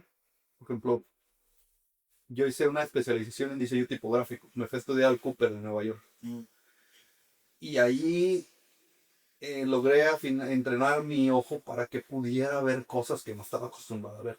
El diseño tipográfico, la tipografía, te entrena el ojo de una manera espectacular, ¿no? Y uno intenta pasárselo ya a los estudiantes, ¿no? ¿No Les da mucha... no te costó trabajo entrar al curso porque requiere una... Te aceptan. A mí me rechazaron en mi primer intento. Sí. En el segundo ya no. Ah, Sí me aceptaron, ¿no? Fue una experiencia muy padre. Por ese entrenamiento del ojo que lo vas llevando, proyecto, todo. Y luego lo van marcando ahí y dice, bueno, sí hay que tener como cierta tolerancia, los estudiantes no son tan expertos, todo, pero muchos ni siquiera alcanzaron a pasar. Entonces muchas veces la calidad de los productos que se entregan o que se entregaban, pues no superaba más que un boceto primitivo. Y como ya venía el proyecto que sigue, pues decías, "Buah". Y acababas calificando pues ahí con 50, 60, 70 o algo, y dices, "Wow, ¿cómo le hace?". Pero creo que la principal bronca tiene que ver con este diálogo que está mediado por un lenguaje especializado, el propio del diseño gráfico. sí. Hay un marco teórico, por marco teórico no te voy a decir a leer a los clásicos de la teoría del diseño, un banco elemental de conceptos de diseño gráfico que no se cuentan. Por lo tanto, ya no hay diálogo, ¿no? Y cuida las cornisas porque están muy cerca del margen, directa de instrucción. Y el alumno es, ¿qué es la cornisa? Ya valió. Entonces, una explicación así de concreta. Ahora tenemos que hacer una paráfrasis hasta una fábula con una parábola. Es que mira, estás tan cerca del techo que se va a volar y el margen es un separador del borde al contenedor de información y si lo pegas mucho, entonces cuida que este espacio circule de manera agradable. Lo que me tardó 2, 3 segundos, cuida tu cornisa que está muy cerca del bloque y directo, me consume 15 minutos en explicarlo con un ejemplo, una paráfrasis, una parábola, todo. Y no avanzas, y no avanzas, y no avanzas. Mucho tiempo los talleres de diseño yo avanzaba. Sí, Y llegaba un momento en el que aprendió, oye, no. Y yo siempre lo dije, oye, ¿por qué es tanto el que los dejó pasar de primero a segundo, de segundo a tercero? Que no me culpen a mí en octavo. Porque yo ya voy al proyecto directo, pero no trae los elementos fundamentales de diseño editorial, de diseño tipográfico, de manejo del color. Y uno ya empezaba, y yo asumo. Entonces te tenías que devolver. Es como los que dan clases de inglés, siempre empiezan con el verbo to be otra vez. Y bueno, ¿cuándo va a poder escribir un ensayo en inglés? Y en octavo semestre, pues ya es como producir, ya ser muy pro, ¿no? Claro, sí, sí, sí. Entonces yo creo que eso generó como esa forma. Y soy muy respetuoso de nuestra profesión. Si los diseñadores gráficos no cuidamos al diseño gráfico, nadie lo va a cuidar por nosotros. Claro, totalmente. Entonces, yo sí cuido el rancho. Y recapitulando todo esto, ya te habrás dado cuenta que a mí el diseño gráfico me dio para emocionarme, para divertirme, para tener relaciones públicas, para echar a andar una oficina, para montar un negocio. El diseño gráfico, yo resumo, me da hasta para bachelas y cosas más. Entonces, a mí me parece que es una profesión muy digna, muy seria y no puede ser ninguneada. Y menos en un espacio tan formal como es el de la universidad. Dices, oye, más se pasa. Claro, totalmente. Pues Edgardo, muchas gracias por la conversación, la verdad disfruté mucho y seguramente va a ser necesaria una segunda vez. También le metemos allá. Sí, hay muchas cosas que se quedan ahí en medio, ¿no? El diseño editorial, la producción editorial, el diseño de las marcas, anécdotas alrededor del diseño, casos concretos. La siguiente le ponemos unas chelas. Ya dijo.